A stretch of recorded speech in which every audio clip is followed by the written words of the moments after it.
ডাকসু নির্বাচনে ভূমিধস বিজয়কে জুলাই প্রজন্মের বিজয় বলে মন্তব্য করেছেন শিবির সমর্থিত প্যানেলের বিজয়ীরা। তারা বলছেন, শিক্ষার্থীরা তাদের উপর যে বিশ্বাস রেখেছেন সেই বিশ্বাসের মর্যাদা রক্ষা করবেন তারা।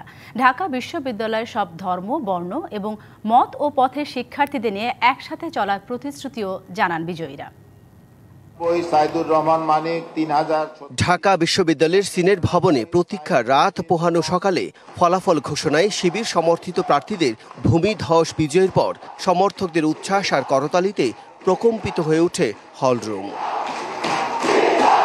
ঐক্যবদ্ধ শিক্ষার্থী জোটের বিজয়ী ভিপি আবু সাদিক কাইম এবং GSSM ফরহাদকে জড়িয়ে ধরে অভিনন্দন জানান তাদের সমর্থকেরা।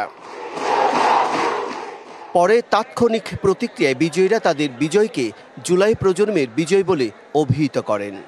আমাদের শিক্ষার্থীদের যে স্বপ্নের ক্যাম্পাস, সেই স্বপ্নের ক্যাম্পাস বিনির্মাণ না হওয়ার আগ পর্যন্ত আমরা থামবো না। আমরা আমাদের লড়াই চালিয়ে যাবো ইনশাআল্লাহ। আমরা আমাদের এই ক্যাম্পাসকে সবার জন্য একটা নিরাপদ ক্যাম্পাস হিসেবে বিনির্মাণ করার আমরা প্রতিজ্ঞা করছি। জিএস হিসেবে নির্বাচিত হওয়া এটা ব্যক্তি ফরহাদ কিংবা ছাত্র শিবিরের ঢাকা বিশ্ববিদ্যালয় সভাপতি ফরহাদের কোনো অর্জন না। এটা ঢাকা বিশ্ববিদ্যালয়ের সকল শিক্ষার্থীদের মতামতের ভিত্তিতে প্রদত্ত একটি আমানতের দায়ভার আমার উপর মূলত। ঢাকা বিশ্ববিদ্যালয়ের সকল মত ও পথের শিক্ষার্থীদের নিয়ে একসাথে চলার প্রতিশ্রুতিও ব্যক্ত করেন বিজয়ীরা।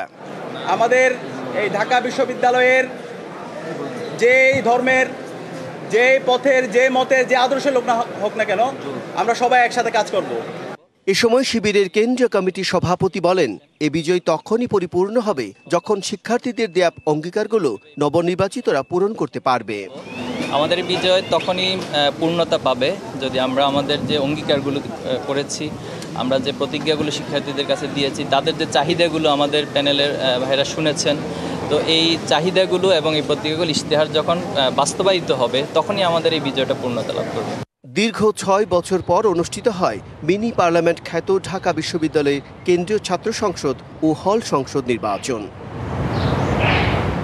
Bijan Kumar Das, DBC news, Dhaka.